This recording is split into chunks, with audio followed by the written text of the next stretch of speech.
Alright guys, so today watch this video by Joytocling Games. Definitely go and check out his channel. I have been working as a full-time solo game developer for the last 3 months, ever since I was laid off from my last job. Since then, I've been developing this top-down action roguelike game, which I would describe as somewhat of Starting with roguelikes is a very nice way to start game development, your first game, because roguelikes are not very hard or very complicated to make, and you can scale them as much as you want, just like platformers, horror games, and puzzle games. So start with these genres. They are the easiest to not overcomplicate the design. a blend between Hades and Binding of the Isaac. I would really appreciate it if you could wishlist it on Steam. Thanks. The game art looks nice. I might see some difference and not compatible art, like this rocks and bushes does not match the grass because they have more of a glossy shader. As you see, the grass looks dull here. The characters look nice but also need some work for as you see when they play in animation. Their animation is nice, but the time of them walking or flying does not match the speed of the animation. You can modify this either by code or, I don't know, maybe using root motion or whatever you see fit. You can make the animation compatible with the speed, so when the enemy move faster, the animation plays faster. This is an important tip. Also, want to develop a game all by yourself. No, that's nice. The lightning in the door was nice, but you need more lights on the ground. Maybe there's big trees from the grass and the leaves, areas between the leaves give light rays to the ground, so this will make it interesting to look at. Stop it. Get some help.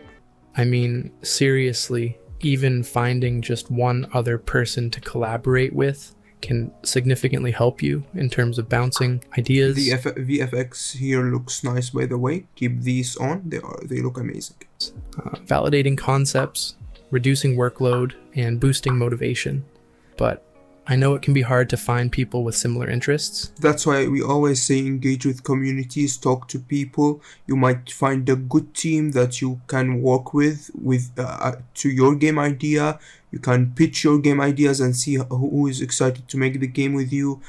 This is an important. Teamwork is very important in making your video game. Sometimes it just doesn't work out. So let me share a few tips that I figured out in my journey that should help you as well. If you are just starting out and hoping to make the next indie hit, then you might get disappointed. Instead, you need to familiarize yourself with your toolset. Of course, because your first game, your first 3 games, maybe even more, your first tries will fail, of course, because you lack experience. Experience is very hard to get. It's really complicated subjects. It's an industry that is one of the most complicated industries, and solo game dev is harder than joining the normal industry because when you're working with a company, you do not make everything. You make one thing, and even that is too hard. So when you are doing everything alone, it's one of the most complicated majors and industries out there. So yeah, of course you will not nail this the first 2 or 3 times and gain that initial bit of experience. And I'm talking about commercial games. I'm not talking about projects, because you can make 60 to even 70 projects, but if they are not commercial game, you will not gain many of the expertise that you could gain doing a commercial game.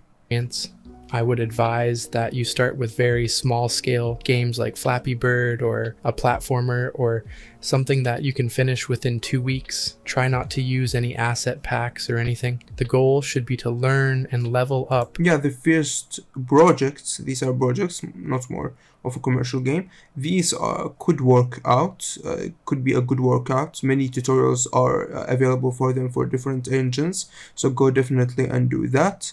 But yeah, and I agree with not using assets, but you need to be familiar with how to use assets, because in the end, when you work with a team, they will send it as an asset format, by the way. They will not send it like just a FBX format or something like that. Like, they will send you an asset format, which is a more professional and way easier to store things and edit them. So yeah, of course, you need also to be familiar on how to use assets and not make your game look like an asset flip if you used commercial assets in the asset store or something like that.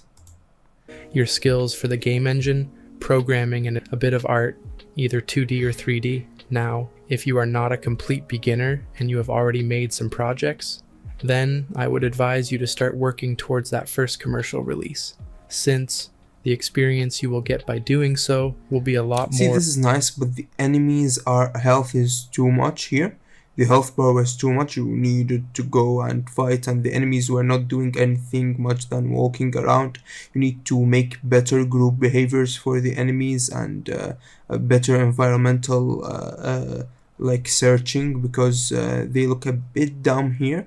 So that's something you need to work Or on, as you and would it's okay. Anime AI is one of the most hard things to do, so you might get it wrong multiple times. be focusing on these other important things. Yeah, these are what commercial games and so on, of course, because there's thousands and hundreds of things other than this, but these are things that people neglect a lot.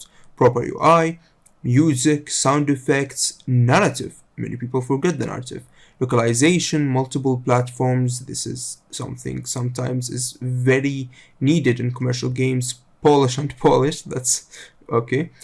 Handling player feedback. Many people crash out from constructive criticism from players' feedback. That's something bad for you on trying to make other games or patch your own game. Grounding high expectations is important. You need to know what to keep your expectation low so you can never be disappointed. And so on and so on. Yeah, maybe even thinking of stuff like multiple screen sizes, support for white screens, and stuff like that. Which go into making a complete game, and you should also probably look into what other indie game developers are making through devlogs, Reddit posts, and so on. It can be a great source of inspiration and a research point as to what you should be aiming for. But know this, what they are highlighting is their best. Some of them have been working for a lot longer than us, and a lot of them are veterans from game studios. So they already have a lot of experience in at That's least right. one. Do not compare yourself to others that much, because first, this is the most polished things they are posting, and because many of them are just more like have been more in the business and the industry than you. So you just need to make something that people find fun and you find fun and it's polished enough, and that's okay. Aspect of game development, you shouldn't compare your games to theirs or expect to make games like that right off the bat. My advice to you would be to thoroughly understand your strengths and limitations and then decide on the scope of the game accordingly. This approach will really help you finish a game faster. Speaking of which, scope is how much time and resources it will take you to implement features for your game. There is one thing that will heavily influence the scope of your game, and that is the genre of the game you decide. This That's is right. due to the expectations players have with a genre. For example, action roguelike games need to have a variety of player builds, and Metroidvanias need to have You need to keep your scope. Like, if you have a very core mechanic in mind, but they take 8 months to develop and make multiple problems with everything else in the game, just neglect that. You don't really need to do that. This will just fuck up your game, so do not do it. And that would be okay. multiple But else, if you have a very small feature that would significantly improve your gameplay core, do it if it takes 1 to 2 months of time span, and do not really mess up other codes in your projects. connected areas, bosses, and so on. Obviously, you could scale it down, removing bits here and there, but you will still have to provide the essentials expected in your game. So if you're just starting out, I would advise picking a small scope genre like horror games or adventure walking simulator games. Adventure walking simulator are a nice way to say as a small scope making of a video game. I forgot that. Yeah, horror games also, puzzle games, platformers sometimes. So yeah, you can make these are very hard to high scope them. Not like, for example, FPS games. So when you do that, you can control your scope way more. Also, make sure to pick a genre that you would enjoy making, since it's you who will have to spend all the time developing it. And if you don't feel strongly about it now, you will have a harder time convincing yourself. Make only the things that make you are excited, because if you don't, you will get bored of the project quickly, and you will feel it's more of a job. Because if you do the thing you like, you can get the 3 and first 5 months full of motivation. Would do the hardest bit of development or the 30% of development, the first 30%. So when you are too motivated in the first 3 to 5 months, you can finish the hardest part when you are motivated, which is nice because you will feel way better making that. In the future. That's partly the reason why I am developing a roguelike, although scope is getting a bit tricky to handle. So definitely note down the features that your game must have and what you want to add and come up with a time frame. And then just double that. It's especially true in my case. I was thinking I would be ready with the initial demo within 2 months. And it's already been 3 months, and I think by next month I should be ready for initial playtesting. By the way, if you would like to be notified when I do playtest... this looks nice. In night it looks better, but again, the foliage and the props are not going well with this, and the volume distribution again in this art is a bit lacking of some work. Also the narrative design of areas are a bit lacking too. You need to make some maybe buildings, stuff like that, a place where the enemies were camping before they came and attack you, and stuff like that.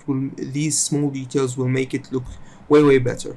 Testing, feel free to join my Discord server. Because this game looks nice already. Next tip.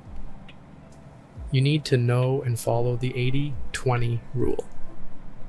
Yeah, you do not really need to follow any rules like that. Just try to make a very good pre-production, a very good GDD that will make your job very easier in the future when you are in production phase. No company really use that. I've never used such systems. Many people give you multiple systems like that, but you can neglect them.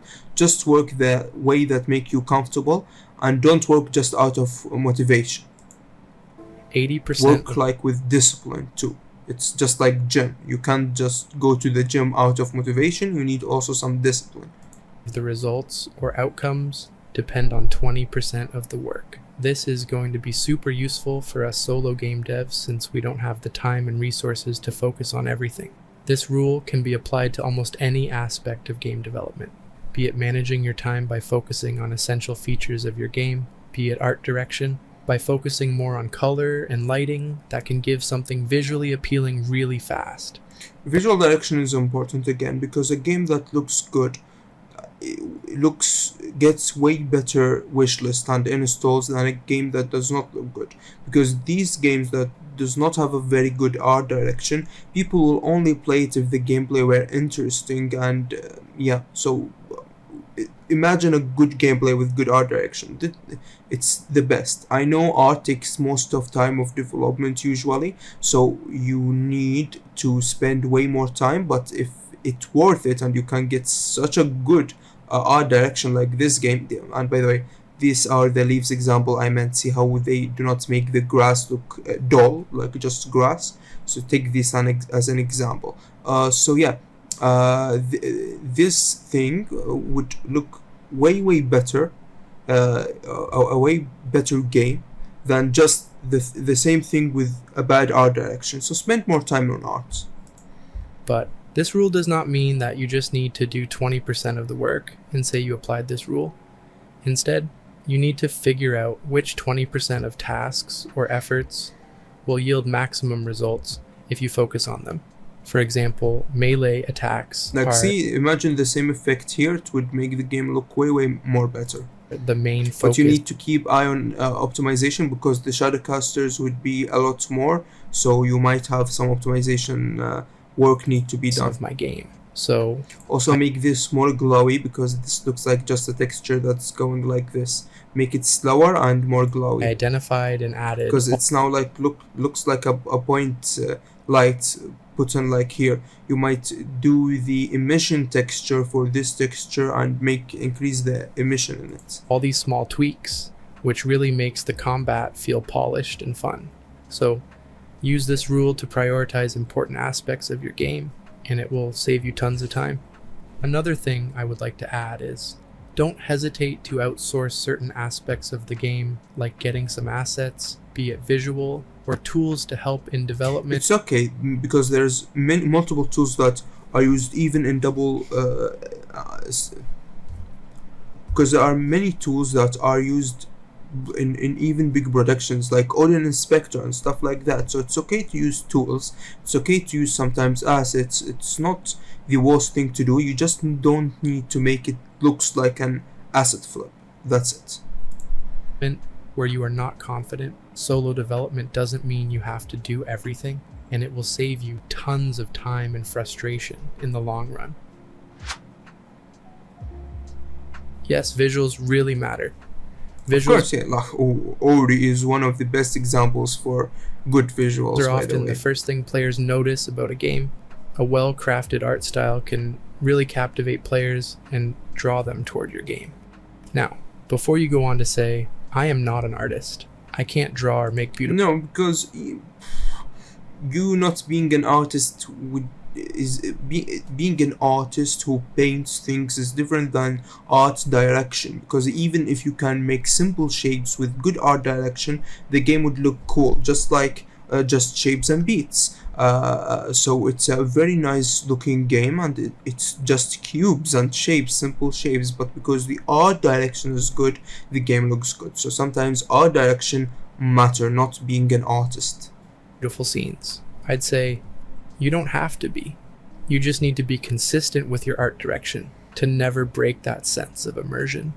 And if you have a 3D game, decide the art style of the game based on the theme and keep it consistent, whether it's low poly or stylized or realistic or retro.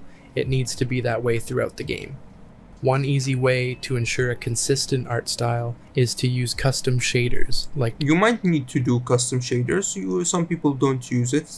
It's really depending on your game, but be careful of custom shaders. You could kill optimization with these, so always do custom shaders with very putting optimization in mind. If someday something broken optimization, if you were like porting the game to mobile or doing something like that, or trying to optimize the game, think of your custom shaders. They might fuck up a lot of your work.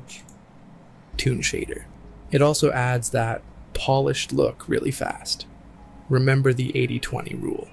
Or if you're using assets for the art, simply use assets from the same or similar publisher. Alternatively, ensure that the poly counts are similar across different assets, and modify textures to create a sense of cohesion in the visual style. Yeah, of course, you can use textures or like shaders to make stuff looks the same even if they are assets. Do not just get the asset without changing them. Changing the assets could make the more of fitting in the game. Also, post-processing and stuff like that would make an asset not really noticeable, especially if it's like similar to your style, or you changed it to something similar.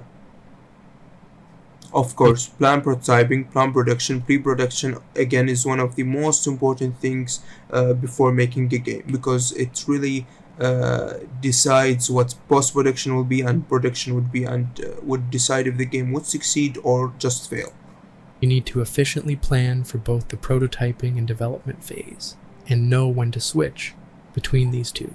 During the prototyping phase, you'll test various elements to see if they yield desired results. This phase can be time-consuming as you search for optimal solutions, such as determining if a mechanic suits the game or if a particular style complements the gameplay. It's an exciting and rewarding phase as you learn and witness results. However, during the production phase, you probably won't be doing anything new, which can become monotonous, but it needs to be done in order to complete the game. So, you need to watch I out. usually divide production like this. So you have pre-production, which is GDD and stuff like that, and maybe even making a vertical slice after pre-production, contacting publishers if you want to contact them, or continue to production phase, doing production phase, post-production, then patching and fixing, and maybe playtesting, then patching and fixing, of course, and maybe then publishing the game. This is one of the simplest, best production plans ever. Out for this and make a proper plan and schedule to keep things on track. There's an incredibly helpful video on how to plan for these two phases by Heartbeast. I recommend checking it out after this.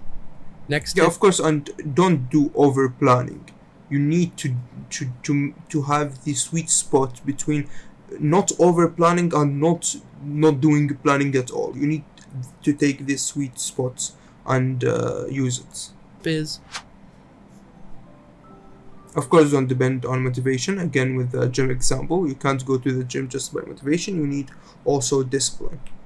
we generally start off very motivated when beginning a new project. It feels exciting to see results quickly, but over time the progress can slow down, and you probably won't have that initial level of motivation. How do you handle it then? Well, I am not going to say I have fully figured it out, but what works for me most of the time is simply opening Unity every day and trying to implement something for the next 20 minutes. And usually that turns into a few hours. Even if I don't implement something, I try to play my game and identify areas for improvement. Or this happens anyway.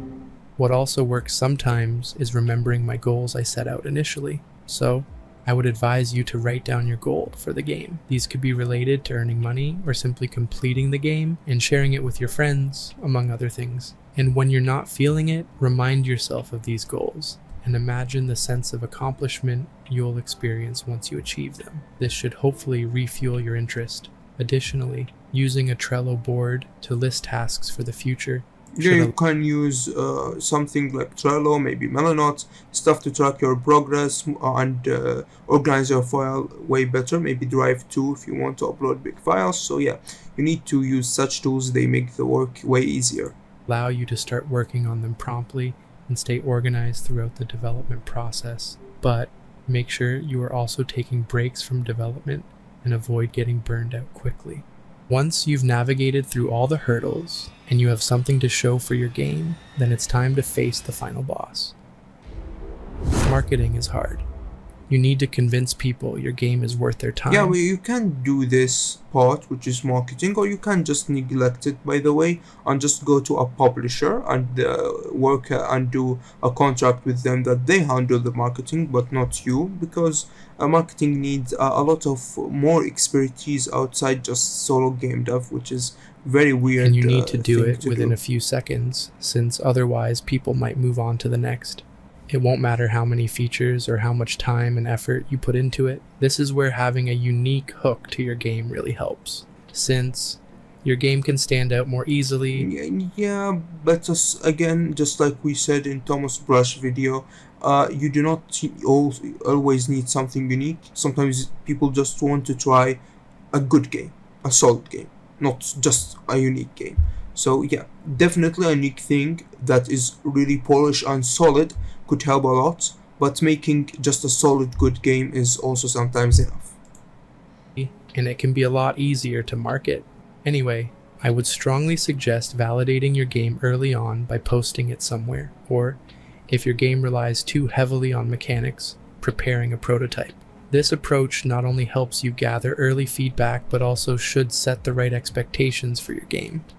So Yeah, of course, sharing with communities could help you improve the game way more than you think. you have posted about the game and it doesn't go that well?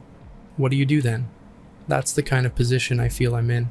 Well, if it does not do well, you have two options: either see problems and improve them, and if it's too fucked, you see it's like there's no potential in it at all. Many people say to you, please stop it, this game won't be good, and you start seeing multiple errors. you can't just start a production of another game. You should not continue if no one is enjoying the game, of course. I've been posting about my game, but so far I haven't been that successful with it. Although I'm not heavily marketing it, I'm focusing on learning how to market it better. But yeah, it hasn't been But yeah, that this great. looks like a very, very solid game. Again, he can improve it way and more better. But yeah, he might need work more on visuals. He might need work more on mechanics. But this game looks, and yeah, amazing video by Joytocling Games. Go definitely and check out his channel. Thanks for watching and see you in the next episode.